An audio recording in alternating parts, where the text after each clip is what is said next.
The framed photograph trembles in Nate's weathered hands. 40 years of marriage captured in fading color. Outside their tent, embers die as Lana's wine-slurred words echo.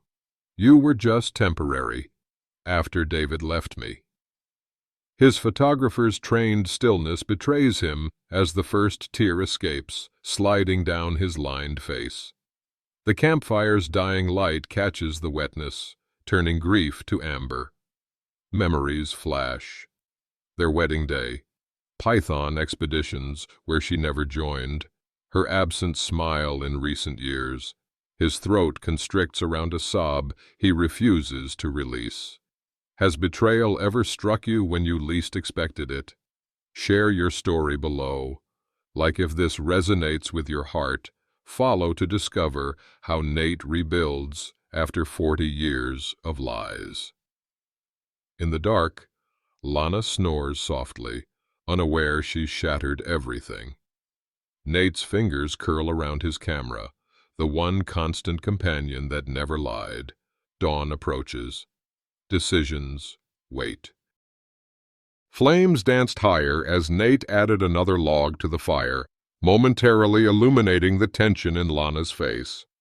After 40 years of marriage, he recognized her expressions like he recognized the patterns of a python's scales, methodically, with practiced precision. The camping trip was supposed to reconnect them, but the silence stretched between them like an uncrossable ravine. Lana poured her fourth glass of wine, amber liquid sloshing against the plastic cup's rim. Her eyes reflected the firelight, unfocused and distant. Something was building behind that gaze, something Nate's photographer's instinct warned him about. "You know," she said suddenly, her voice loosened by wine, "I never told you much about David." Nate's hand paused mid-adjustment of his camera bag. David, the boyfriend before him, rarely mentioned in 4 decades. "No, you haven't," he replied carefully. "After David left me." She took another long sip. "I just needed someone." "You were meant to be temporary." The words struck like a snake's unexpected bite. Nate's muscles froze. The stillness he'd perfected waiting for dangerous pythons to reveal themselves now serving to mask the sudden pain. Pine sap popped in the flames like tiny explosions of his past. 40 years of marriage. Temporary. A memory flashed. Their wedding day. Lana's hesitation before saying, "I do," that he'd attributed to nerves. The slight distance in her eyes during their honeymoon. The reluctance to join his photography expeditions. Puzzle pieces shifting into a new, devastating picture. "Beautiful night, isn't it?" Nate heard himself say. The practiced, neutral tone he used when approaching unpredictable wildlife.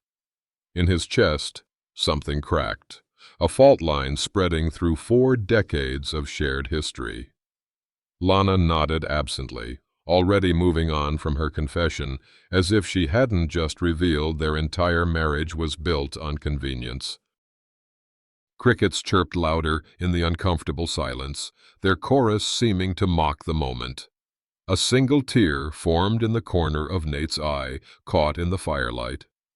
He didn't brush it away, letting it hang suspended like his future. His weathered hand gripped his knee until knuckles whitened, fingers that remained steady, photographing striking pythons, now fighting tremors of betrayal. "I think I'll turn in," Lana murmured, swaying slightly as she stood. "Coming?" "Soon," Nate answered, maintaining the even tone that had served him through countless wildlife encounters.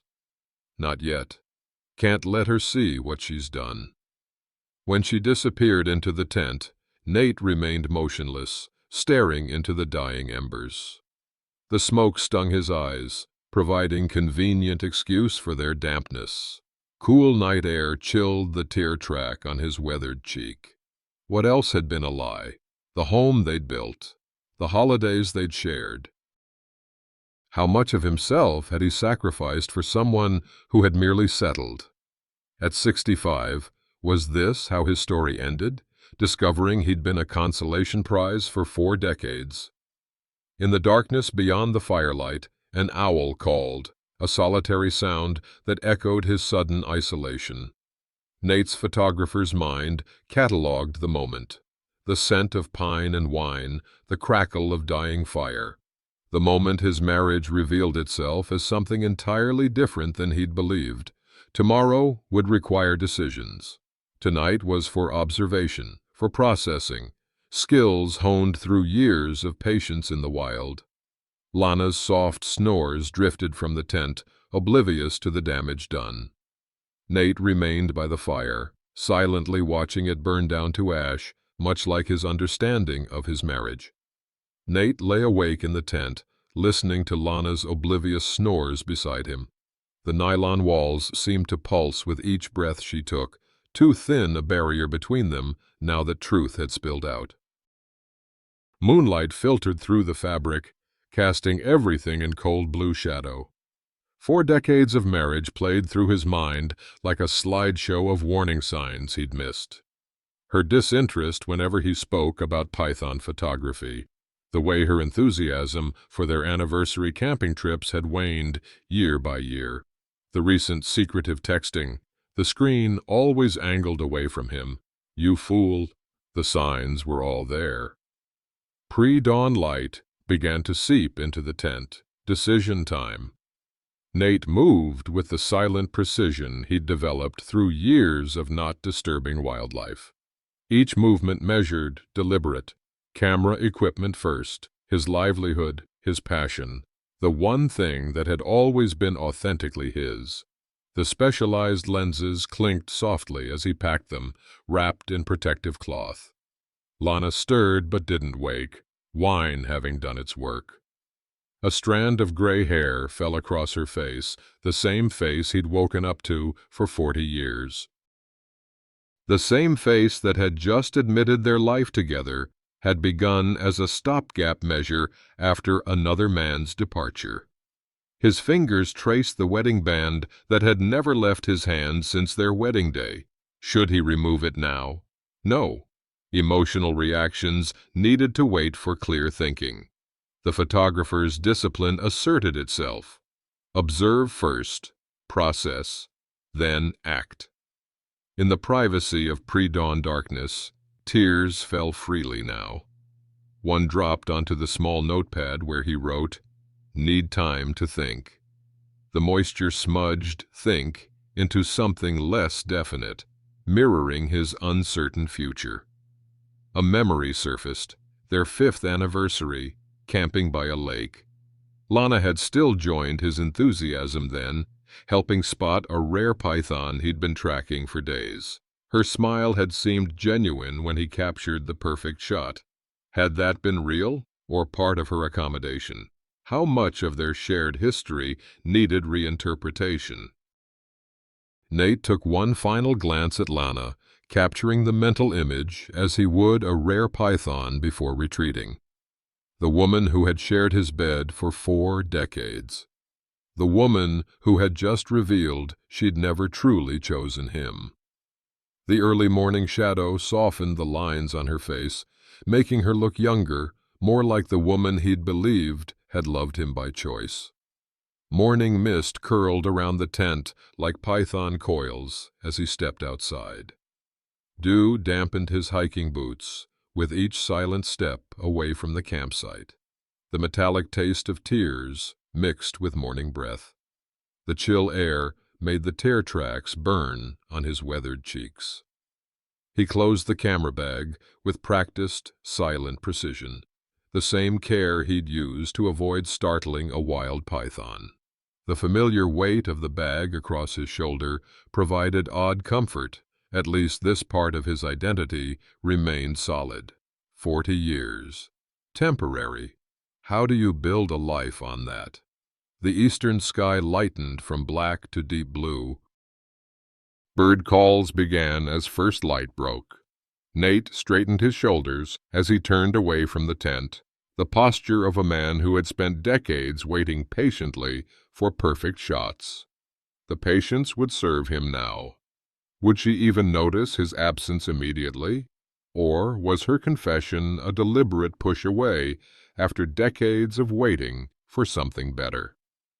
The question followed him down the trail as he walked away from the campsite, moving with the cautious, deliberate steps of someone navigating unfamiliar terrain. At 65, starting over was exactly that. Nate sat in the living room of the home he'd shared with Lana for 40 years, surrounded by the fruits of his life's work.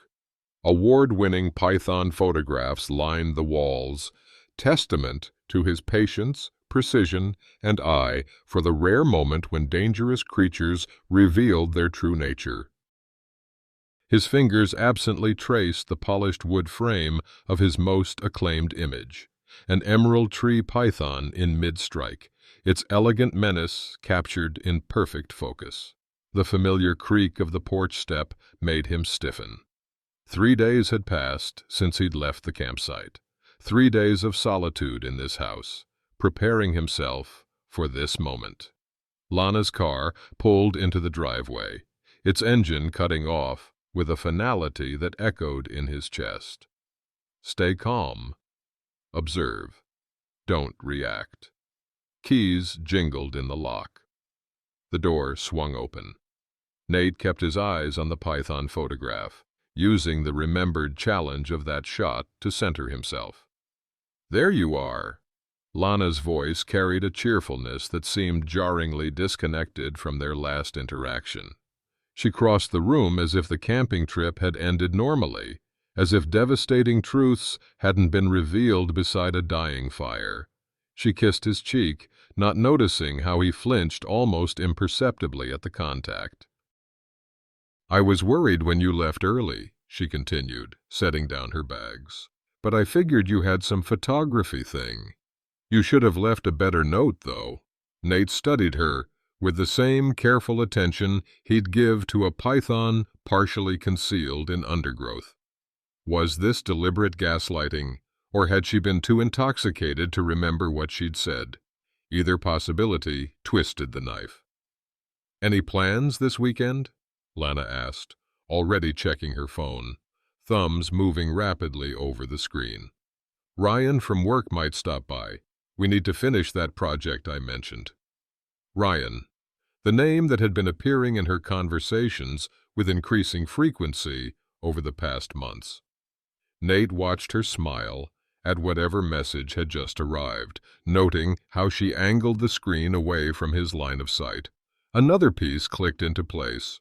"No plans," he replied, his voice calm despite the turmoil beneath.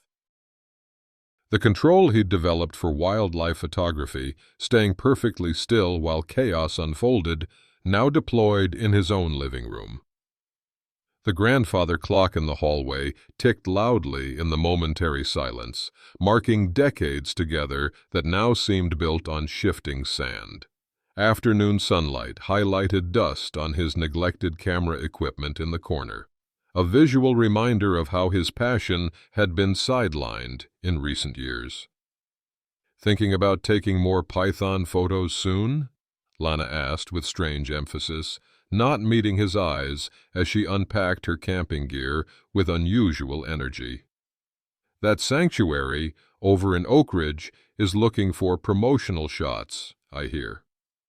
The subtext hung in the air. Would he be gone again soon? Was she hoping for it? The scent of her perfume that had once brought comfort now seemed cloying, suspicious, possibly applied for someone else's benefit.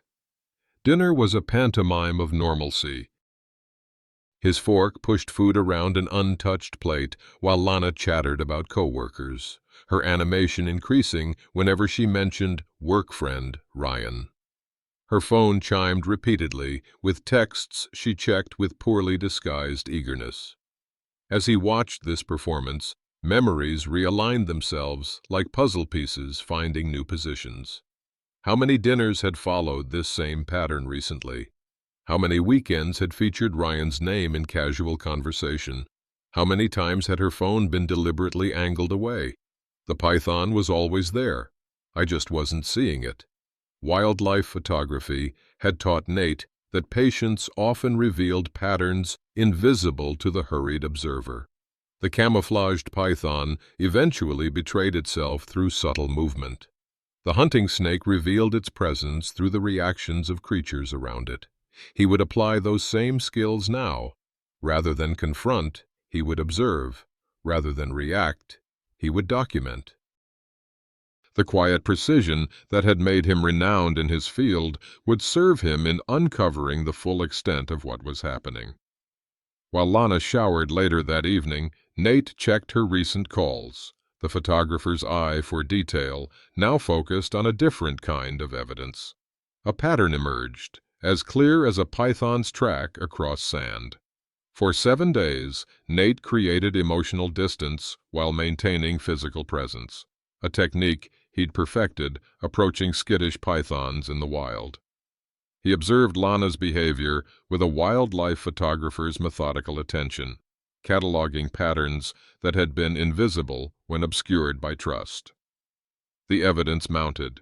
Increased texting at odd hours, secretive phone calls taken in the garden, fresh makeup applied on ordinary weekdays, new clothes appearing without mention. Most telling was the frequency with which Ryan's name peppered her conversations, each mention delivered with practiced casualness that now rang false. "Ryan thought that restaurant was overrated," she'd say. Or, "Ryan mentioned a great film playing downtown." Small references, constant and accumulating like raindrops before a flood. Nate kept mental notes with the same precision he used tracking python movements. Tuesday. Lana claimed lunch with her sister, but called her sister that evening with questions that revealed no meeting had occurred. Wednesday. New perfume, different from her usual scent. Thursday. 2-hour grocery shopping trip that yielded only a half-filled bag. Each observation, another pixel in the emerging picture. By the following Tuesday, he had established a pattern reliable enough to test. Lana had mentioned an all-day seminar that would keep her occupied until evening.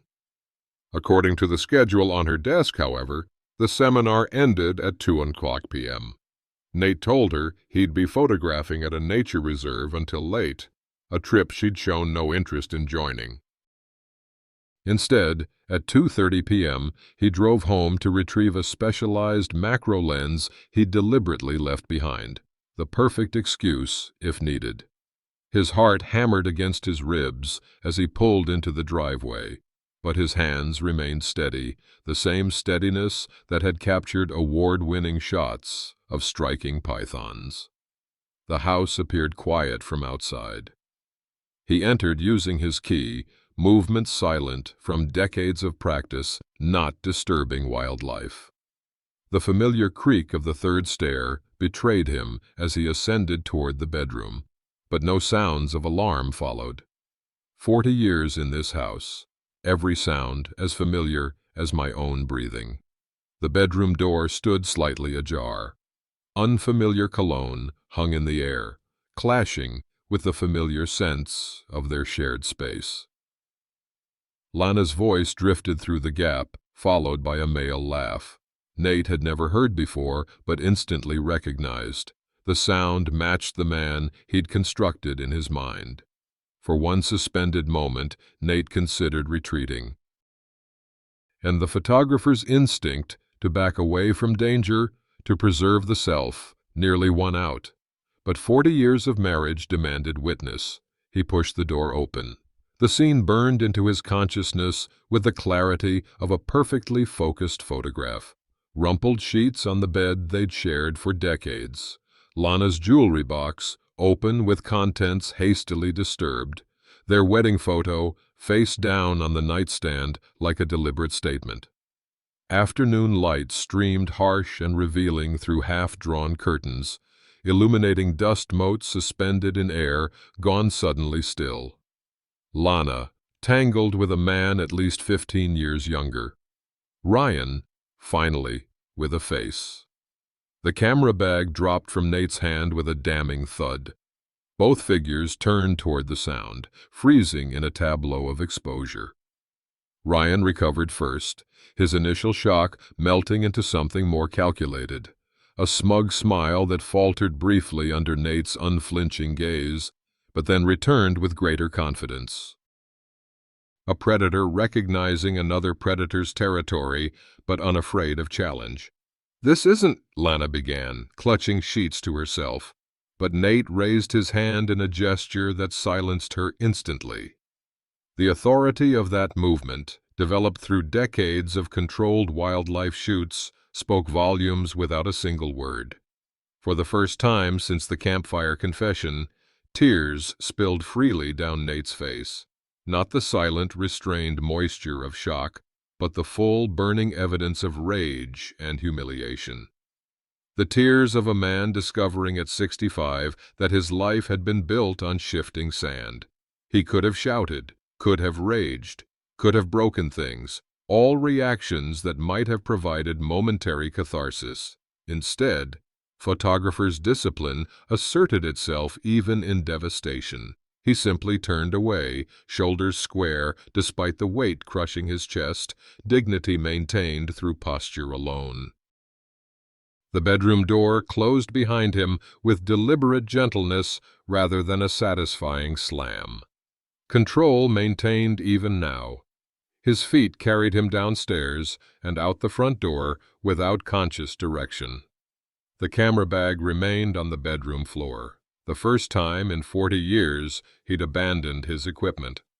Outside, the ordinary neighborhood continued its afternoon routines, oblivious to the collapse of 4 decades within those walls. A neighbor waved. The mail carrier delivered a package across the street. Birds sang in the maple tree he'd planted the year they moved in. Nate got into his car, hands shaking on the steering wheel. The steadiness that had defined his professional life temporarily abandoned.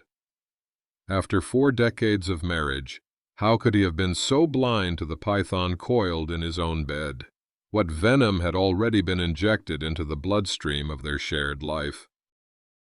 As he drove away, one thought crystallized with the clarity of a perfectly focused image. There was no returning from this moment. At 65, when most men his age were settling into the security of established lives, Nate was facing the wilderness of an unforeseen future, alone. Room 17 of the Pinewood Motel became Nate's world for 3 days. Institutional beige walls, closed in like a cage, the springs of the sagging mattress protesting with every movement. His phone buzzed relentlessly with Lana's messages, evolving from denial, "You misunderstood what you saw," to blame, "If you'd been more attentive," to manipulation, "I'm worried about you," to threats, "I'll call the police if you don't respond." On the 3rd morning, sitting on the edge of the bed, Nate finally allowed himself to break down completely. The professional control that had defined him shattered in privacy. Heaving sobs racked his body, decades of restrained emotion pouring out in waves that left him gasping. The wildlife photographer, who had maintained perfect stillness in the face of striking pythons, now curled into himself, undone by human betrayal. He ignored the phone until its battery died, a small mercy that granted silence. The night stretched endless, the ceiling's water stains forming constellations he traced until dawn painted the threadbare curtains with gray light. Exhaustion finally drove him to the diner across the parking lot. The waitress, Doris, according to her name tag, seemed to recognize the hollow-eyed look of a man in crisis, but asked no questions, just kept his coffee cup filled. The local newspaper she'd left became a welcome distraction. Halfway through the classifieds, an advertisement caught his eye. Python Sanctuary seeks experienced volunteers. Photography skills a plus. Help document and care for abandoned and rescued reptiles. Something stirred in Nate's chest. The first flicker of interest since walking out of his bedroom 3 days ago. Abandonment. Rescue. Documentation. words that suddenly held personal resonance beyond their literal meaning. The address listed was only 20 minutes away. On impulse, he paid his bill and followed the GPS directions to a converted greenhouse on the outskirts of town.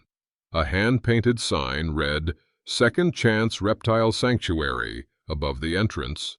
Inside, warm, humid air created a greenhouse effect that opened his pores and lungs after days of stale motel atmosphere.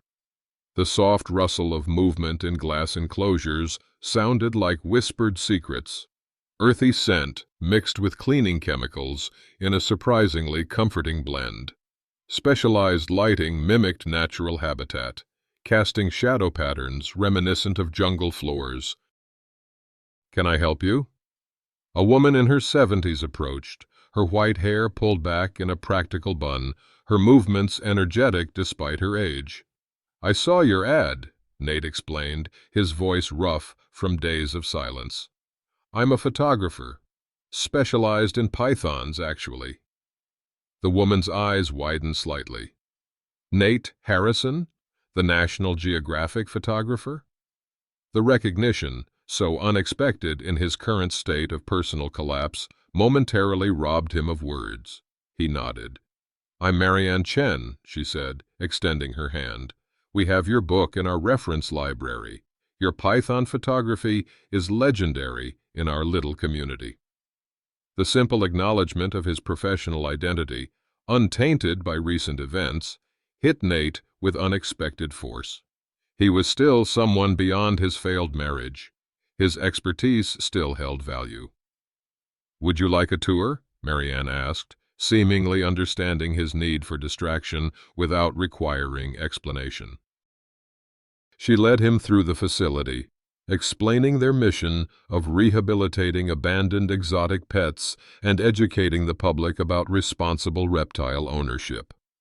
At the far end of the building, she paused before an enclosure housing an albino python, its white scales contrasting dramatically with pink eyes. "This is Sophia," Marianne said softly. 4 years old. Her owner abandoned her when she grew larger than expected, dropped her off in a box at our door in the middle of winter. She's been with us 3 months and still retreats whenever anyone approaches." As if on cue, the python curled into a defensive posture, retreating to the farthest corner of the enclosure. Nate recognized the fear response immediately. He'd documented similar behavior in wild pythons under threat. "They don't trust easily once abandoned," Marianne observed, the statement landing with unintentional weight. Tears streamed silently down Nate's face as he watched the albino python's retreat, seeing his own vulnerability reflected in the creature's defensive posture. Both exposed against their will, both struggling to adapt to sudden abandonment. Marianne didn't comment on his tears, simply stood beside him in companionable silence. After several minutes, she spoke again. "Would you like to photograph her?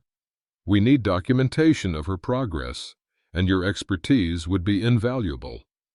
Nate realized with a start that he'd left his camera bag behind. The first time in 40 years he'd been separated from his equipment during waking hours. "I don't have my camera," he admitted, the words feeling like a confession of lost identity. Marianne's weathered hand gently guided him toward a small office. "We have some equipment. Nothing like what you're used to, I'm sure, but functional."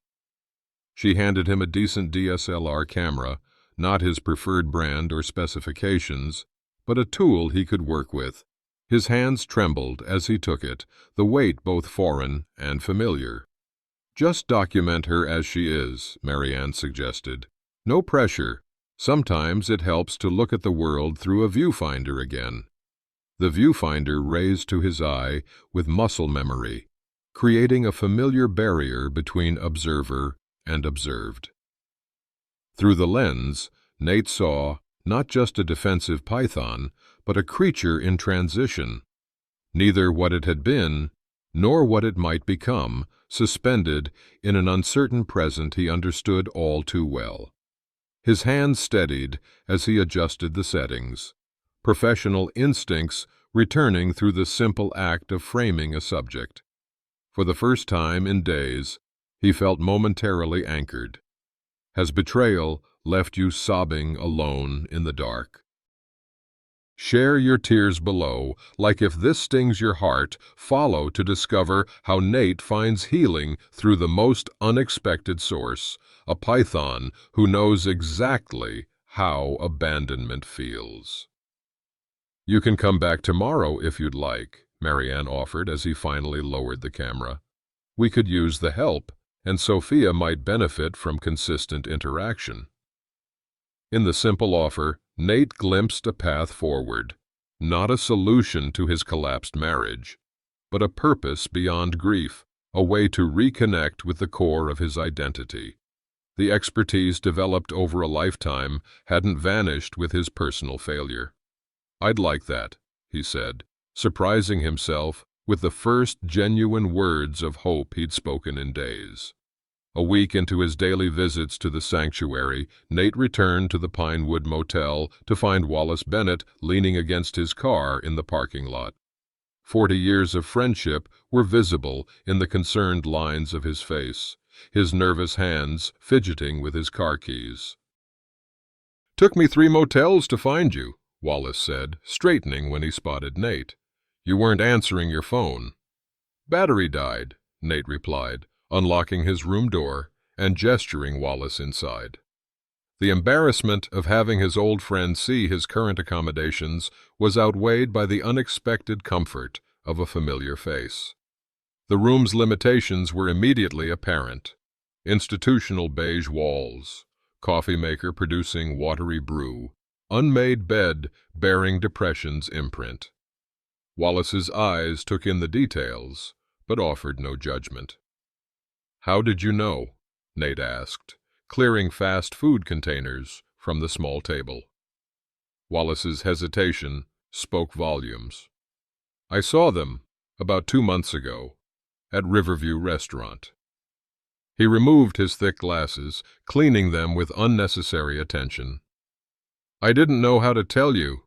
Hoped I was misinterpreting." The confirmation that others had seen what he'd missed added fresh sting, but Nate appreciated the painful honesty. "Coffee?" "Sure," Wallace agreed, though neither believed the motel's offering deserved the name. They sat across from each other, steam rising between them like the unspoken weight of difficult truths. Wallace, a retired accountant whose friendship dated back to their 20s, finally broke the silence. "There's something else you should know." His hand gripped the coffee cup too tightly. "Have you checked your financial accounts since everything happened?" Nate hadn't. Basic survival had consumed his attention, finding temporary shelter, maintaining minimal functioning, now volunteering at the sanctuary. "No? Why?" "I noticed Lana's been... well, there have been changes. New clothes, jewelry, weekend trips she mentioned when you weren't around." Wallace set his cup down carefully. "It might be worth looking at your accounts."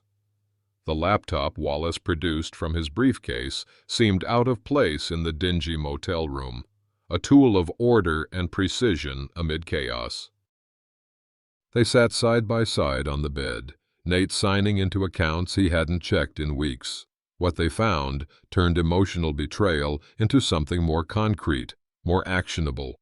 Systematic withdrawals from their joint retirement account over the past 6 months. Small amounts at first, growing bolder. Transfers to an account Nate didn't recognize. "She's been diverting funds," Wallace explained. "Accounting expertise, making patterns obvious where Nate might have missed them. Setting up what looks like her own separate security." Nate's hands shook uncontrollably, the wildlife photographer's legendary steadiness shattered by this new layer of betrayal. The skills that had served him capturing perfect images of striking pythons abandoned him entirely as numbers on the screen blurred through tears. Wallace reached into his briefcase again, producing a folder that he placed on the table with the care of someone handling explosives. There's more. The folder contained printouts of social media posts, restaurant receipts, hotel confirmations, a meticulous documentation of Lana and Ryan's relationship stretching back almost a year. The final pages revealed something even more disturbing: Ryan's history with older, financially secure women. 3 previous relationships following the same pattern. I started digging after I saw them together, Wallace explained, uncharacteristic anger tightening his voice. Ryan Mercer has a history. He targets women like Lana, comfortable, established, usually in long-term marriages, gets involved, encourages them to set up separate finances, then moves on once resources are secured or better opportunities arise. The predatory pattern transformed Nate's understanding yet again. Lana wasn't just betraying him, she was being manipulated by someone practiced at exploitation. The revelation didn't erase her choices, but added complexity to the picture, like discovering a python's behavior was influenced by environmental factors beyond simple predatory instinct. I always thought something wasn't right about him, Wallace admitted, hand gripping his coffee cup. Should have said something sooner. I'm sorry, Nate. The simple acknowledgement broke something in both men. Tears flowed freely between them. One betrayed, one bearing difficult truth, decades of masculine restraint momentarily abandoned. Their friendship, unlike Nate's marriage, proved solid ground in the earthquake of revelation. After the emotional storm subsided, Wallace helped Nate create a plan. First, secure remaining assets. Then, document everything for legal purposes. Finally, determine next steps with clear evidence in hand. Nate pulled his magnifying glass from his toiletry kit, the same one he used for examining snake scales in photographs, and began methodically reviewing the altered financial documents. The familiar action of careful observation provided odd comfort, applying professional skills to personal crisis. You should talk to a lawyer, Wallace advised, as evening shadows lengthened. I know someone good, specializes in cases like this. Like what? Nate asked, still processing the scope of what they'd discovered. Financial exploitation in marriages, particularly with older clients. Wallace's hand briefly squeezed Nate's shoulder, the simple human contact nearly undoing Nate again after days of isolation. You're not alone in this, you know. Not the first person it's happened to, and you've got people in your corner. That night, after Wallace left with promises to return tomorrow, Nate sat on the edge of the motel bed, holding his wedding ring. He'd continued wearing it, unable to remove the symbol of 40 years despite recent revelations. Now, with financial betrayal added to emotional deception, the decision clarified. The ring joined his wallet and keys on the nightstand, no longer on his finger, but not discarded either. Evidence, like everything else they were gathering. How deeply had Lana's poison spread through every aspect of their shared life? What other discoveries waited in 40 years of potential lies? The questions would have overwhelmed him days ago, but something had shifted. The sanctuary work had provided purpose. Wallace's friendship offered support. The clear evidence created actionable path forward. For the first time since walking out of his bedroom, Nate felt something beyond grief and shock. Determination, perhaps, or the first stirrings of whatever came after betrayal. Not healing yet, but the recognition that healing might eventually be possible.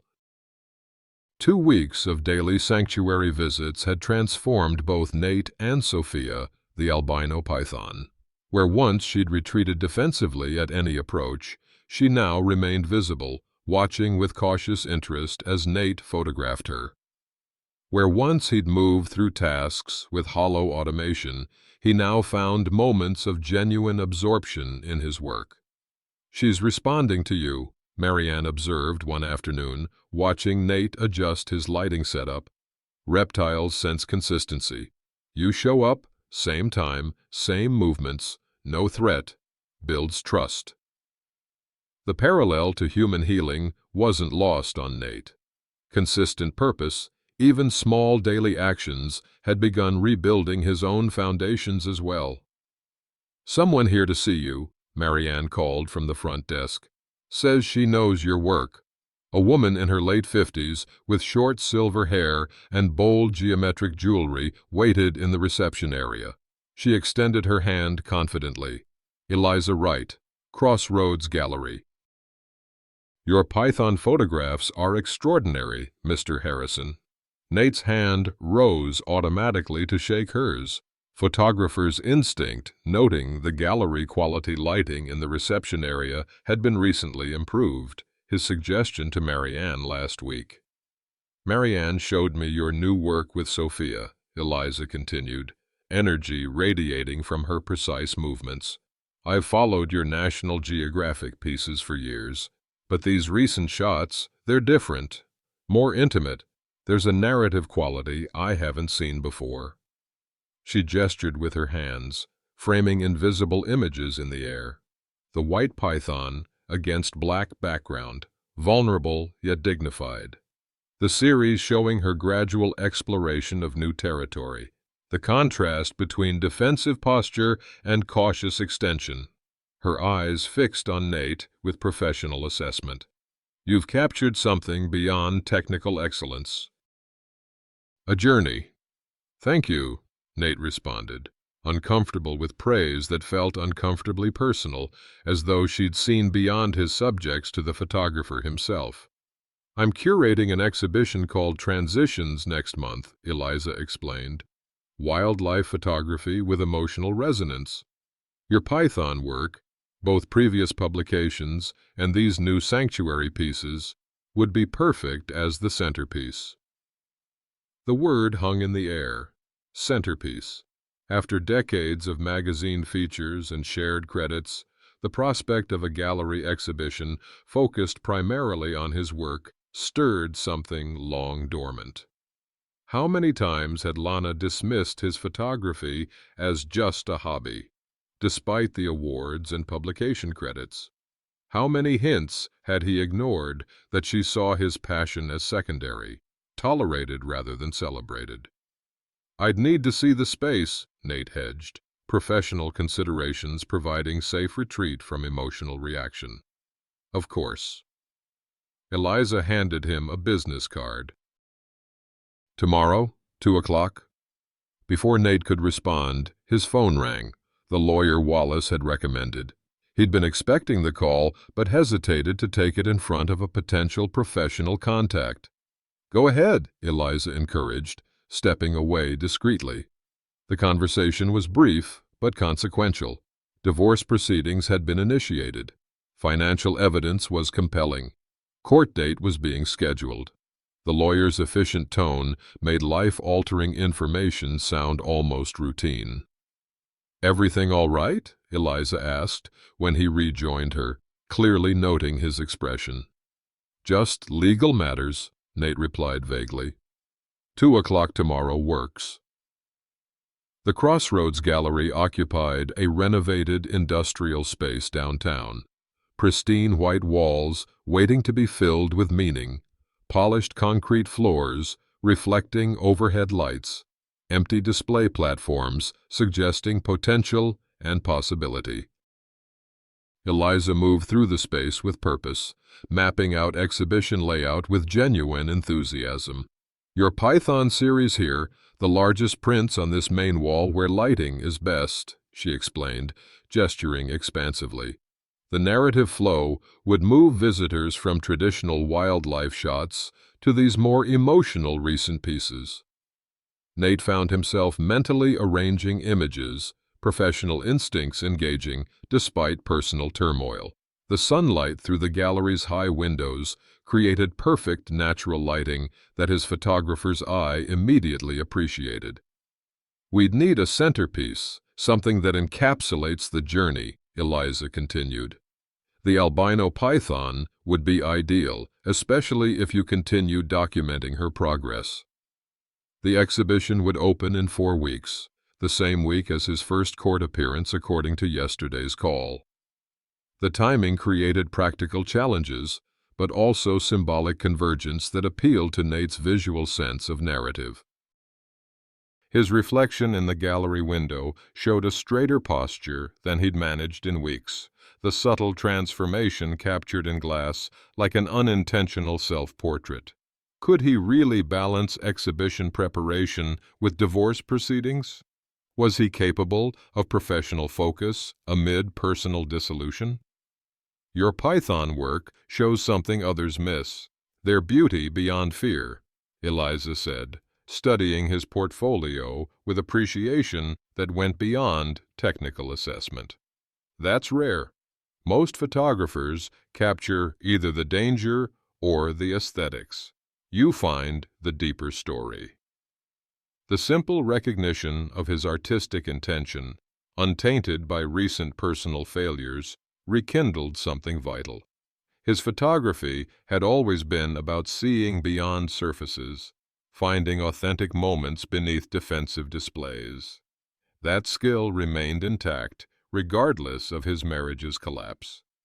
The exhibition contract Eliza produced was straightforward. His trembling hand steadied as he reached for the pen, the familiar precision of signing his name to professional documents, providing anchor to his identity beyond betrayed husband. Tears glistened, but didn't fall as he envisioned his work, his real passion, finally recognized in a dedicated exhibition after decades of magazine features and shared credits. The timing seemed both cruel and perfect. Professional triumph alongside personal failure, renewal emerging from collapse. Has life forced you to set aside your true passion while tears fell in silence? Comment your deferred dream below, like for the courage to reclaim it. Follow to witness Nate's triumphant exhibition. Will his python photography bring healing when everything familiar has been stolen? His phone vibrated again. Another message from the lawyer confirming documents had been filed. He held the device slightly away as he read, creating symbolic distance from pain while addressing necessary reality. "I should get back to the sanctuary," Nate said, tucking the signed contract copy into his pocket. "I need more shots of Sophia if she's going to be the centerpiece." "Go create," Eliza encouraged, with understanding that required no explanation. Returning to the sanctuary that afternoon, camera in hand, Nate found new purpose in his movements. Sophia, perhaps sensing his shifted energy, ventured closer to the glass than ever before, pink eyes watching with what almost resembled curiosity. For the first time since walking out of his bedroom, Nate felt something resembling anticipation rather than dread. The exhibition created forward momentum, forcing active choices rather than passive response. His photography, the core of his identity that Lana had subtly diminished over decades, now offered path beyond marriage. The python that had been abandoned by its original owner now explored its enclosure with increasing confidence. The photographer who had discovered his 40-year marriage was built on convenience, now framed new perspectives with steadier hands. Both were shedding old constraints, one scale at a time. The date circled on Nate's calendar arrived with perfect, cruel symmetry. Divorce proceedings scheduled for 10 o'clock a.m., exhibition opening at 7 o'clock p.m. Beginning and ending, collapse and creation, all compressed into a single day. "Ready?" Wallace asked, waiting outside the courthouse. His friendship had proven the most reliable constant in Nate's upended life, his steady presence more valuable than any advice. Nate nodded, photography portfolio tucked under his arm. The leather case contained not only exhibition prints for final approval, but also documented evidence of the life he'd built, decades of professional achievement that would help establish his financial contributions to the marriage. The portfolio represented both his past and future, bridging what had been lost and what might yet be created. Its weight against his side provided odd comfort as they climbed the courthouse steps. The building's interior echoed with the sound of justice being administered, polished wood surfaces gleaming under fluorescent lights, formal atmosphere heightening emotional undercurrents, tense whispers from various parties filling silence between official proceedings. Morning light streamed through high windows, illuminating dust motes suspended in the charged air. Mr. Harrison, their lawyer, Patricia Winters, greeted them with professional efficiency. "We're in courtroom C. Your wife and her counsel just arrived." The word wife sounded foreign now, a technical designation rather than emotional reality. Nate followed Miss Winters' gesture toward the waiting area where Lana sat with her attorney and Ryan. The sight of them together in this formal setting hit differently than catching them in his bedroom. This was calculated, deliberate, Ryan's presence a statement rather than an accident of discovery. Both were overdressed for the proceedings. Lana, wearing jewelry Nate recognized as recent acquisitions, now understanding how they'd been funded. They hadn't noticed him yet, their attention focused on papers before them. Nate took the moment to observe with professional detachment, the same clinical assessment he'd use studying a python's behavior pattern. Lana's excessive makeup couldn't disguise the strain of recent weeks. Ryan's confident posture contained subtle signs of impatience, checking his watch, scanning the room as if looking for more interesting prospects. Their body language suggested alliance rather than intimacy, a partnership of convenience rather than connection. When their gazes finally met across the waiting area, Nate maintained the neutral expression he'd perfected capturing unpredictable wildlife. Lana's composure faltered momentarily before she whispered something to Ryan, who smirked in response, the expression failing to reach his eyes. "Courtroom C, all parties in Harrison versus Harrison," called the bailiff. The proceedings unfolded with surprising efficiency. Miss Winters presented methodical evidence of financial manipulation, including Wallace's accounting analysis of diverted retirement funds. The documentation was comprehensive, organized with the same precision Nate brought to his photography, each transgression catalogued, dated, and substantiated. "The court finds the financial manipulation particularly egregious," Judge Brennan stated, reviewing the evidence with a frown. "Especially the systematic diversion of joint retirement funds established over a 40-year marriage." Throughout the proceedings, Nate noticed Ryan checking his phone with increasing frequency, his expression shifting subtly from confidence to calculation. During a brief recess, he observed Ryan step aside to take a call, his body language transforming from casual arrogance to focused intensity. When they reconvened, the judge issued her preliminary rulings with decisive clarity. Given the documented financial impropriety, the court orders immediate freezing of all joint accounts pending final settlement. Mrs. Harrison will return all diverted funds to the joint account within 5 business days. Mr. Harrison's petition for exclusive residence in the family home during proceedings is granted. The gavel struck with finality, its sound echoing like a camera shutter capturing the perfect moment of truth revealed. A single tear of relief slid down Nate's weathered cheek, quickly wiped away with the handkerchief he used to clean camera lenses. As they gathered their materials to leave, Nate watched the scene unfold like a wildlife photographer witnessing predictable prey behavior. Ryan, suddenly animated, whispered to Lana before checking his watch with exaggerated concern. She reached for his arm as he stood, confusion evident in her expression. "I've got to run," Ryan announced loudly enough for Nate to hear. "Important call about that investment opportunity I mentioned." Lana's face crumpled as Ryan walked past without further acknowledgement, joining a younger woman who waited in the hallway. Blonde, designer-dressed, expensive watch catching the light as she checked the time impatiently. The abandonment Lana had inflicted on Nate now returned with equal coldness. The calculated betrayal she'd participated in revealed itself as a pattern rather than a unique connection.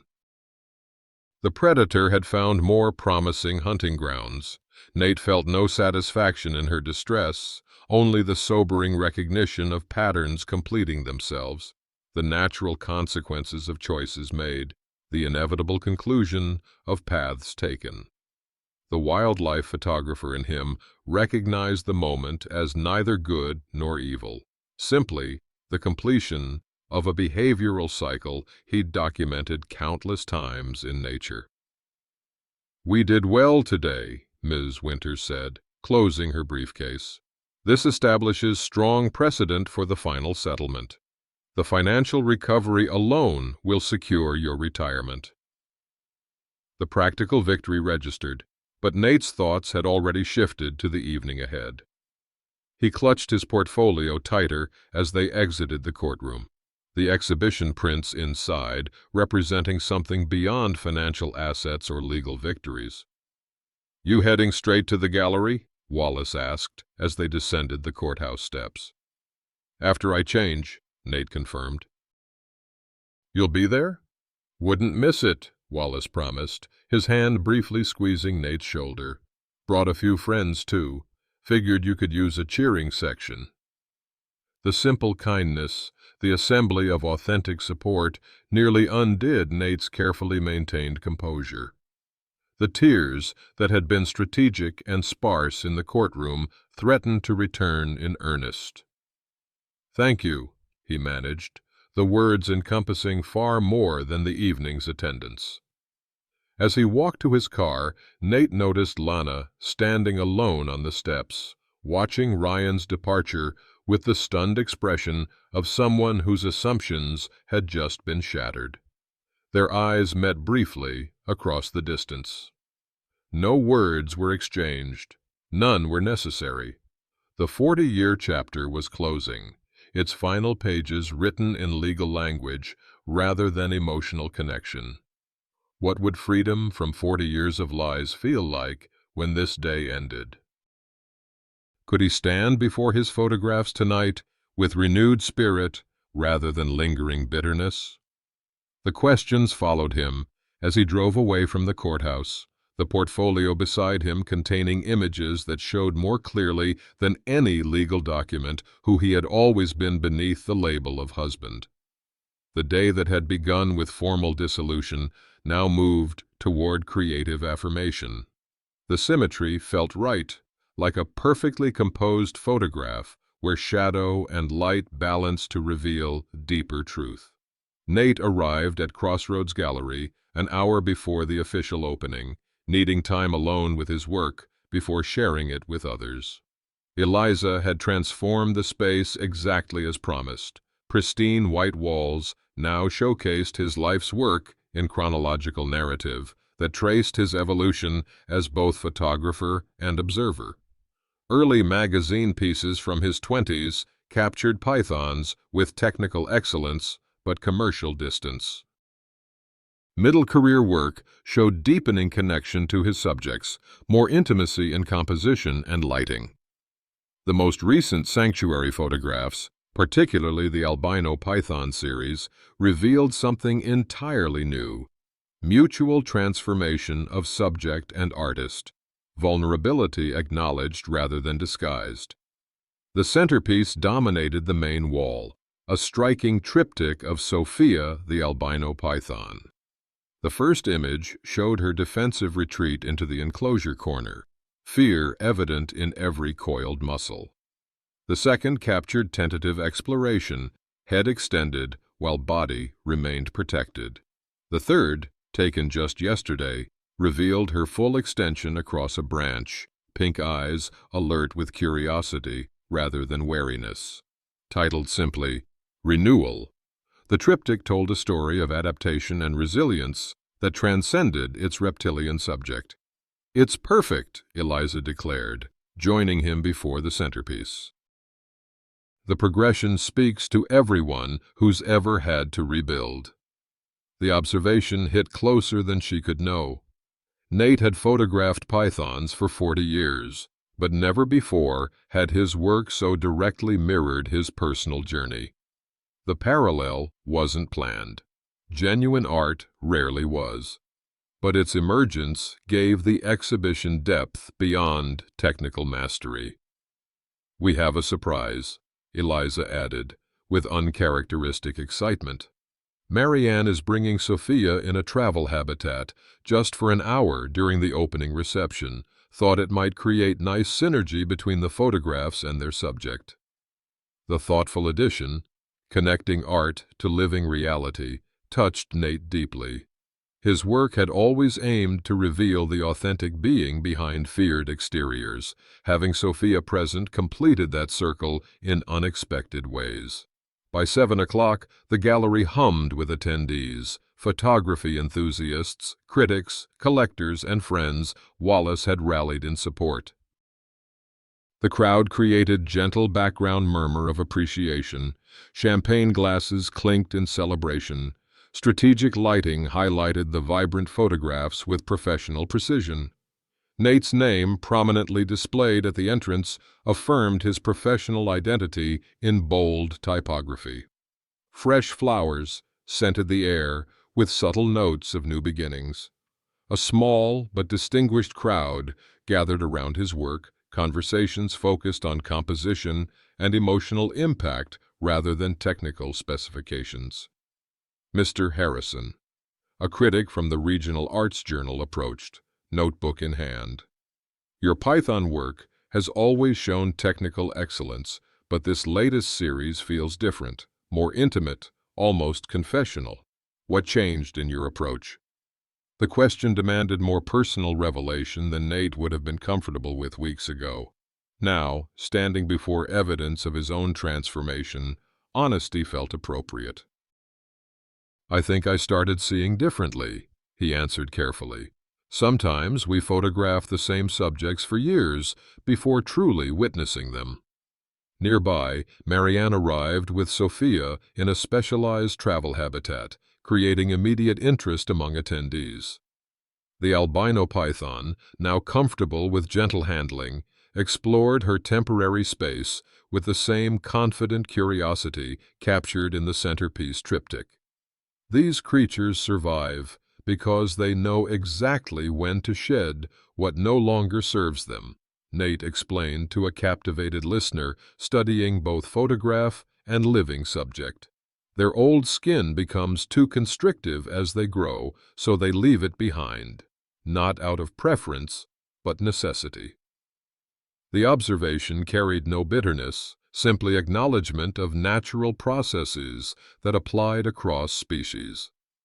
Adaptation wasn't optional for creatures that intended to thrive rather than merely survive.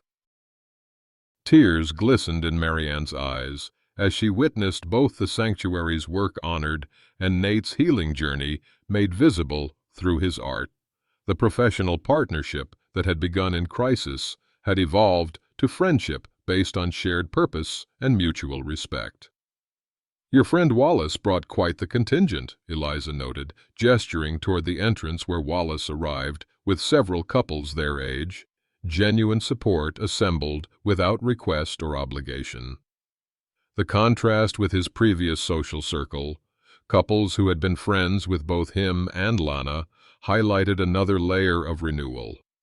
These connections weren't maintained out of habit or convenience, but chosen with deliberate intention.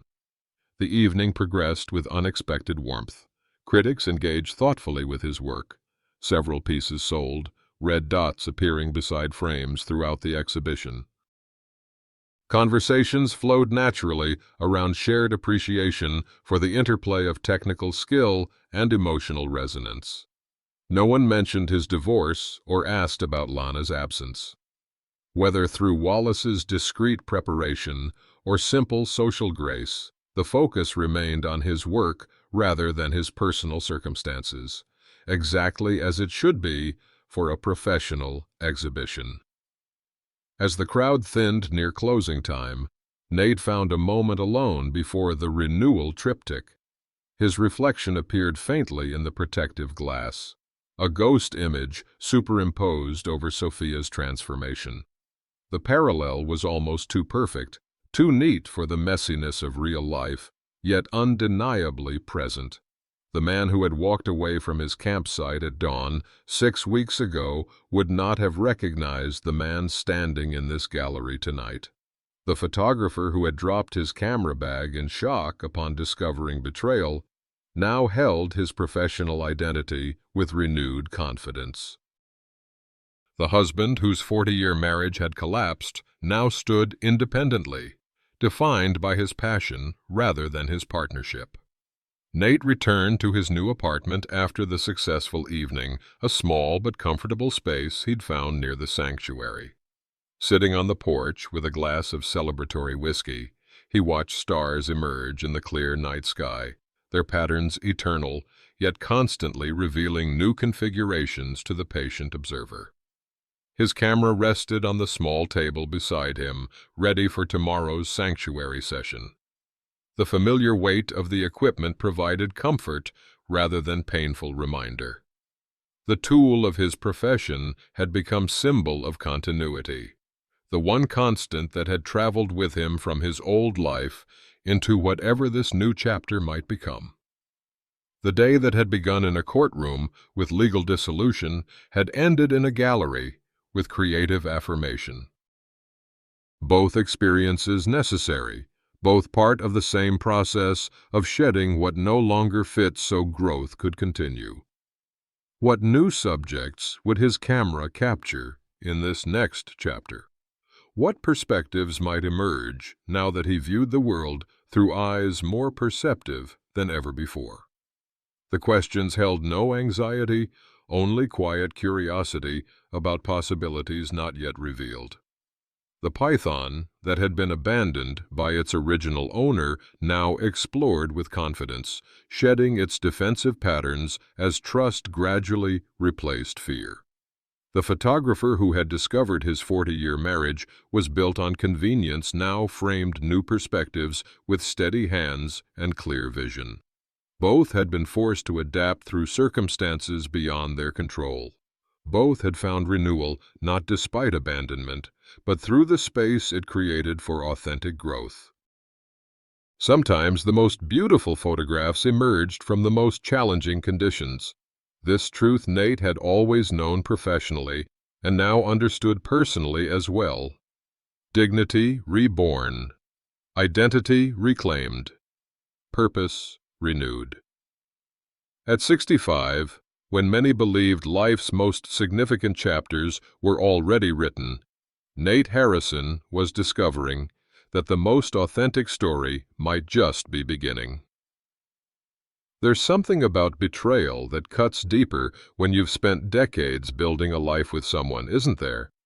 You wake each morning with that hollow ache, wondering how you missed the signs that were right in front of you all along. Maybe you've sat like Nate did, heart splintering as words spoken around a campfire rewrote 40 years of what you thought was love. The world looks different when trust crumbles, familiar rooms suddenly foreign, shared memories questioning their own authenticity. You know this feeling, don't you, folks? That moment when everything you believed secure suddenly shifts beneath your feet. It's like trying to photograph a subject that won't stay still. The image blurs, clarity lost. Some days, the tears come without warning. The coffee grows cold in your mug, while you stare at walls that have witnessed a lifetime, now silent observers to your solitude. The weight of starting over in your 60s feels impossibly heavy, as if resilience belongs only to the young. But here's what I've learned from watching Nate's journey. Wisdom earned through decades serves us best in our darkest moments. The patience developed capturing elusive pythons becomes the same patience needed to rebuild a shattered life. The observation skills, honed through a viewfinder, help us recognize authentic connections among false ones. Our expertise, whether in photography or mechanics or teaching or nursing, remains valuable, remains ours, regardless of who has walked away. The sanctuary we seek might not be what we expected. For Nate, it came in the form of abandoned pythons needing documentation. For you, it might be a community garden, a volunteer position, grandchildren's laughter, or the book you've always meant to write. The exhibition of your authentic self rarely follows the timeline you planned, but its opening night still arrives, perhaps more meaningful for the struggles that preceded it. That porch swing where you sit alone doesn't have to represent what's lost. In its creaking rhythm and starlight view, it can become the place where you finally hear your own thoughts clearly, perhaps for the first time in years. The camera of your attention, no longer focused on maintaining someone else's happiness, can turn toward horizons you set aside long ago. Trust me, darling dignity doesn't diminish with age or heartbreak. It grows stronger in those who choose to shed what no longer serves them, who recognize that renewal isn't reserved for the young. Like Nate and his albino python, sometimes the most beautiful transformation begins with abandonment, not because of it, but through the space it creates for authentic growth. Your story doesn't end with betrayal's tears. It continues with each frame you choose to capture. Each moment you decide deserves focus. At 60, 70, 80, the most compelling chapters may still await their writing. The viewfinder is in your hands now. What will you choose to see?